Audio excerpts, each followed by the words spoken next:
Prince Charles and Prince William have played a significant role in Prince Andrew's being stripped of royal responsibilities, it has been claimed. The judge presiding over Prince Andrew's civil sex case has requested that his former assistant, Robert Olney, gives evidence in a trial that he is set to face later this year.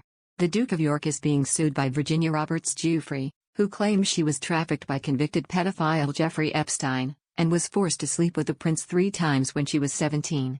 Allegations he vehemently denies. After attempts to have his case thrown out were dismissed, Andrew was stripped of his military titles and royal patronages, the latter of which was handed back to the Queen to dish out to working royals.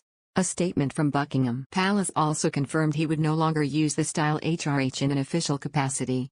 The statement added that he will defend himself as a private citizen in the trial. Prince Charles and Prince William are reported to have played a significant role in Andrew's being stripped of his various responsibilities within the firm. A senior Buckingham Palace source told the Daily Mail last month, "This is about the survival of the institution at all costs. Always has been and always will be."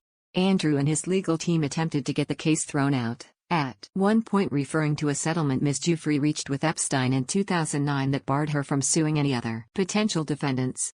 Judge Kaplan, however, dismissed the arguments, saying they had been of no assistance. A Buckingham Palace source told the publication that the Queen, Charles and William had followed the same model that had been used with Prince Harry and Meghan Markle's separation from the firm. They said, "They have taken this decision to insulate the institution from being hit by all the shrapnel that is flying around. It follows the same model as the Sussex separation. The removal of titles and patronages means the institution can now legitimately say it is not involved. It was a ruthless and swift decision which would have been recommended by the Prince of Wales and the Duke of Cambridge and sanctioned by the Queen."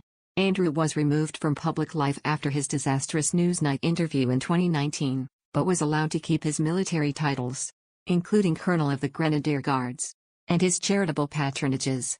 Many organizations chose to distance themselves from him, but the military ones were kept, as only the Queen, as head of the armed forces, could take them away. His various military roles are expected to be redistributed to other members of the royal family, but he will retain his military rank of Vice Admiral as a former Royal Navy officer who served in the Falklands. Another source told the Daily Mail, "The Queen loves Andrew and this doesn't mean he is no longer her son. But a decision had to be made as it was overshadowing everything the family did in her forthcoming Platinum Jubilee." Meanwhile, Peter Hunt, former royal correspondent at the BBC, told The Spectator that Andrew's royal excommunication is complete. He said, "This is what a sacking looks like when you're ninth in line to the British throne.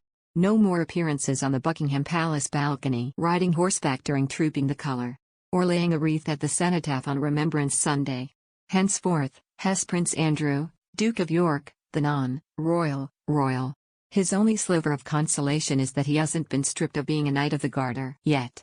He added, "The British royal family hasn't survived for centuries by pussyfooting around when crises refuse to abate. They've shown that when the institution is under threat, dynastic preservation trumps flesh and blood."